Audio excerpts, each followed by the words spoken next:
So another thing that people are cut off from is each other. So sometimes if you have a house on the outskirts of a village, because they build the wall right up against the village, that house will end up on the wrong side of the wall. And that's exactly what happened to my friend Munira, who lives in this house. In front of it, you can see that 25-foot concrete wall separating Munira and her husband and their 6 children from their village, from their community. Behind the house is another wall separating the family from the nearest settlement. And on the right and left sides of the house are 2 more fences separating the family from their own land that has been annexed by Israel. So Munira and her family are basically living in a kind of cage. Here's the gate to the cage. You can see it's manned by soldiers, so people who want to visit Munira, whom you can see in the back with one of her kids, have to sort of hope that the soldiers are in a good mood and will let them through. Munira at this point hardly dares to leave her cage because she and her husband have been served something called demolition papers, which means that the Israeli army actually intends to demolish their home. And many people actually consider Munira sort of lucky because oftentimes if a house is in the way of an expanding settlement or road or the wall, they won't bother building a whole fence around it and getting a soldier to come man it, but they'll actually bulldoze that house. And so Munira is actually afraid to leave her house for fear that she could come back and it would be gone, not that they wouldn't bulldoze a house with people there, which they've done in the past as well. But anyway, here's a picture of the family. That's Munira on the left, her husband Hani on the right, and one of their 6 children. Well, Hani and his family actually originally came to Massa, the village where he lives with Munira, in 1948 as refugees of the 1948 war. The majority of the people living on the land that the UN designated for a Jewish state in 1947, the majority of the people living there were not Jewish. And Zionist forces actually expelled 750,000 Palestinians from their homes to surrounding areas in the West Bank and Gaza and in the diaspora. And Hani and his family, for example, were homeless for 10 years before they were able to finally save up enough money to buy themselves some land and build themselves a home. Hani says that he built this home with his own hands for his family. So just to keep things in perspective, what this demolition order, what this wall, what this occupation, what these things are doing are threatening to make Hani and families like his refugees for the 2nd time in recent history. Keep in mind that 60% of the Palestinians living in the West Bank and Gaza are already refugees, having lost almost everything already. So keep that in mind when you hear people say things like, Palestinians just aren't willing to compromise.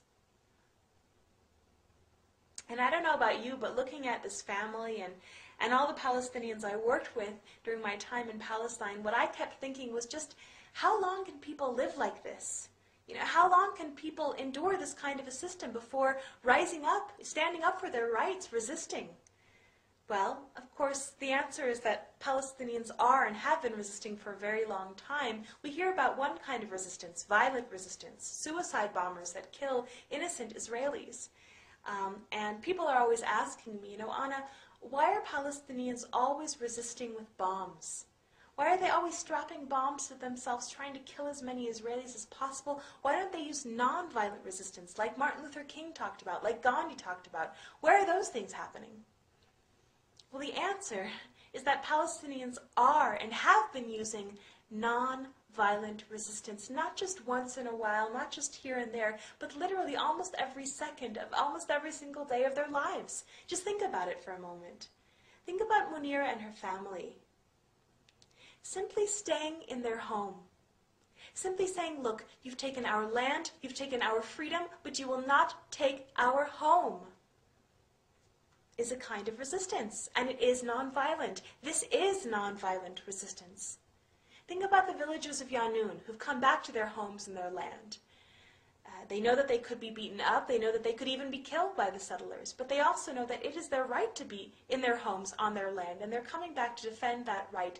This is nonviolent resistance. And in my opinion, any attempt on the part of Palestinians to maintain any kind of normalcy or dignity in their daily lives in spite of this occupation is a kind of resistance to that system.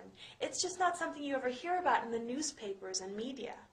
And here's a couple other examples of everyday nonviolent resistance in Palestine.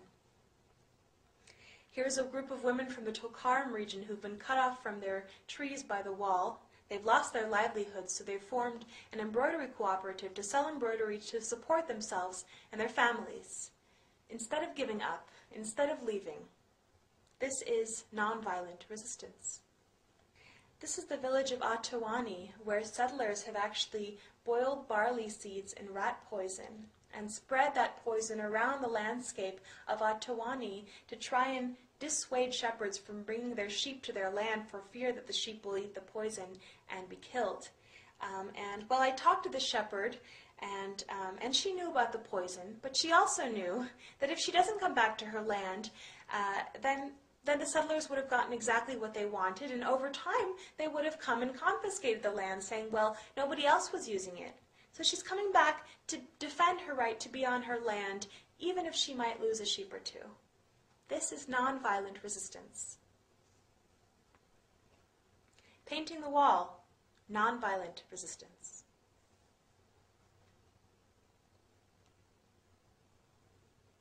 Climbing the wall is nonviolent resistance. Here's a young boy who's building his own roadblock out of rocks and wire that he found in his village. And he told me, Anna, I'm going to build a roadblock so that the jeeps can't raid my village tonight. This is nonviolent resistance. And finally, demonstrations are a kind of resistance happening almost daily in Palestine. We just don't hear very much about them, where communities of Palestinians will march down to the land that is being threatened. Here you can see a farmer trying to explain to the soldiers that have been placed there to basically protect the bulldozers that are uprooting the trees. He's trying to explain to them that the trees being uprooted belong to him and his family and have for generations. This is something else you might see at a demonstration, Palestinians who've come together to pray on their land. And I find it particularly moving, given that for many of these Palestinians, this could be their last chance to ever be on their land. And they're choosing to spend these final moments together as a community, in silence, in worship on their land. Now, although most of these demonstrations are primarily peaceful, they are often met with a great deal of violence from the soldiers who throw tear gas or sound bombs.